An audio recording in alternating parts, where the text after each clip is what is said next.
Iran Israel যুদ্ধ পরিস্থিতিতে হুমকির মুখে বাংলাদেশ দূতাবাসের কর্মকর্তা ও কর্মচারী সহ ২,০০০ বাংলাদেশের নিরাপত্তা নিয়ে দুশ্চিন্তা বাংলাদেশ।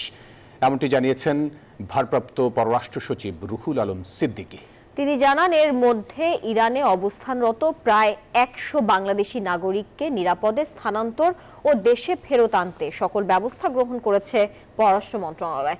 মঙ্গলবার এক সংবাদ সম্মেলনে তিনি বলেন, প্রধান উপদেষ্টা লন্ডন সফরে ব্রিটিশ প্রধানমন্ত্রীর সাথে দেখা না হবার দায়ভার কিছুটা পররাষ্ট্র মন্ত্রণালয়।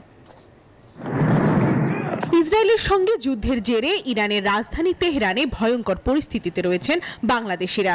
ইরানে এই মুহূর্তে ২,০০০-এর বেশি বাংলাদেশি আছেন।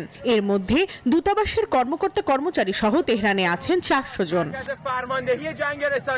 মঙ্গলবার এক সংবাদ সম্মেলনে এ তথ্য দেন ভারপ্রাপ্ত পররাষ্ট্র সচিব রুহুল আলম সিদ্দিকী। সহজে এই যুদ্ধ বন্ধ হবে না বলে আশঙ্কা প্রকাশ করে তিনি বলেন, এ পর্যন্ত ১০০ বাংলাদেশি নাগরিককে নিরাপদে স্থানান্তর ও দেশে ফেরত আনতে ব্যবস্থা গ্রহণ করেছে পররাষ্ট্র মন্ত্রণালয়। তবে ইরানে অর্থ সহায়তা পাঠাতে পররাষ্ট্র মন্ত্রণালয়ের কিছুটা বেগ পেতে হচ্ছে।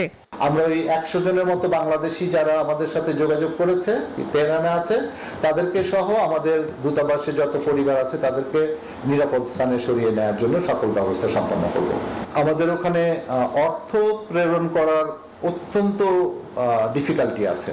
সংবাদ সম্মেলনে উঠে আসে প্রধান উপদেষ্টা লন্ডন সফরে ব্রিটিশ প্রধানমন্ত্রী স্টারমারের সাথে সাক্ষাৎ না হবার বিষয়টি। এ প্রসঙ্গে পররাষ্ট্র মন্ত্রণালয়ের দায় স্বীকার করেন ভারপ্রাপ্ত সচিব।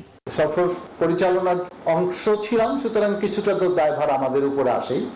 তবে আমি আপনাদেরকে যে অবস্থাটা বললাম তাতে মনে হয় যে কোনো কারণে ওদের পক্ষে এই মিটিংটা করা সম্ভব হয়নি।